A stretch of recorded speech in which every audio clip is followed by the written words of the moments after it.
Request lagu favoritmu di fitur live chat Audio Plus, aplikasi RCTI Plus.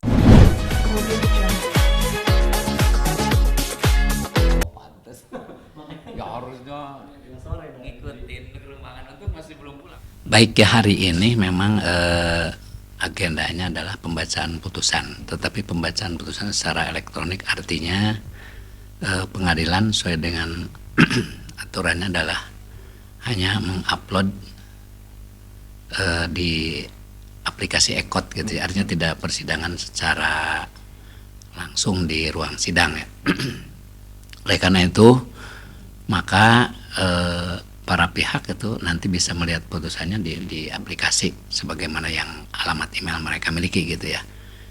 Jadi hari ini adalah akhir dari perjalanan perkara permohonan cerai talak yang diajukan oleh Baim Wong gitu. Seperti yang mungkin media tahu, selama ini telah dimajukan perkaranya sejak bulan Oktober 2024 dan sekarang berakhir tanggal hari ini ya, tanggal 16 April barangkali itu ya. Alasan majelis hakim mengabulkan permohonan cerai Baim apa Pak? Mungkin poin.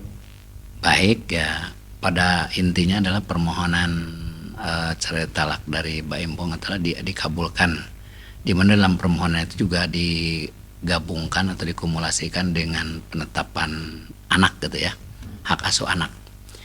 Berkaitan dengan perceraiannya karena dalil-dalil yang disampaikan oleh pemohon dalam hal ini Baim adalah terbukti di persidangan. Salah satunya adalah seperti yang media ketahui adanya gangguan pihak ketiga itu gitu ya. Jadi ada terbukti dari bukti-bukti baik surat maupun saksi-saksi yang disampaikan di persidangan. Oleh karena itu majelis hakim mengabulkan perceraiannya, di mana perselisihan terus-menerus terjadi karena itu salah satunya ya. Kemudian yang lainnya juga ada karena ketidakjujuran pihak termohon dalam hal seperti mengelola keuangan seperti itu kan ya, itu juga termasuk dia pemicunya. Tapi sebenarnya yang paling utamanya adalah tadi masalah ada gangguan pihak ketiga gitu ya gitu.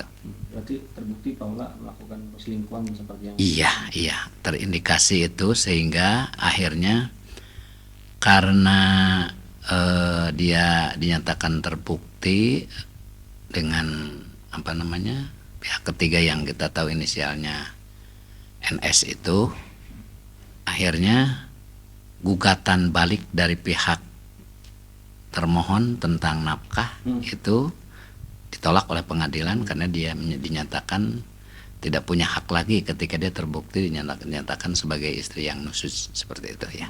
Gugatan balik yang tadi Bapak maksud kayak tuntutan nafkah anak 80 iya, juta, nafkah idah 200 juta, dan nafkah madiah 800 juta. Betul itu ya. Dijelaskan. Jadi semua tuntutan dari termohon itu berkaitan dengan nafkah adalah ditolak karena dia dinyatakan istri yang nusyuz, berarti tidak punya hak itu. Tetapi sesuai dengan ketentuan pasal 149 huruf A Kompilasi Hukum Islam, tetap termohon mempunyai hak yaitu mut'ah gitu ya.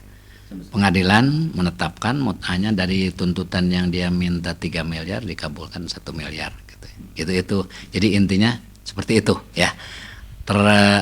Terkait dengan nafkah anak, karena tentang hak asuh anak itu diputuskan oleh pengadilan atau majelis hakim memutuskan bahwa kedua anak itu diurus bersama-sama atau istilah hukumnya joint custody, maka tentang nafkah anaknya tidak dipertimbangkan karena anak keduanya diurus bersama, otomatis secara hukum kan berarti masih tanggung jawab pemohon sebagai ayah kandungnya. Barangkali itu ya. Untuk nominalnya nafkah juga enggak tidak disebutkan karena memang itu kan merupakan kewajiban ya, tidak perlu ditentukan. Ditentukan itu ketika memang anak berada di pihak ibunya gitu ya. Seperti itu. Terakhir Pak, pertanyaan terakhir Pak. Nah, gugatan balik yang tadi diajukan Paula, nominalnya berapa aja sih Pak yang ditolak? Itu yang pertama tentang mut'ah 3 miliar. Kemudian nafkah madiah selama 8 bulan 800 juta kan gitu ya. Kemudian nafkah idah 600 juta gitu kan. 600 itu. atau 200 sebulan. Kalau 3 bulan 600 gitu ya. Ya.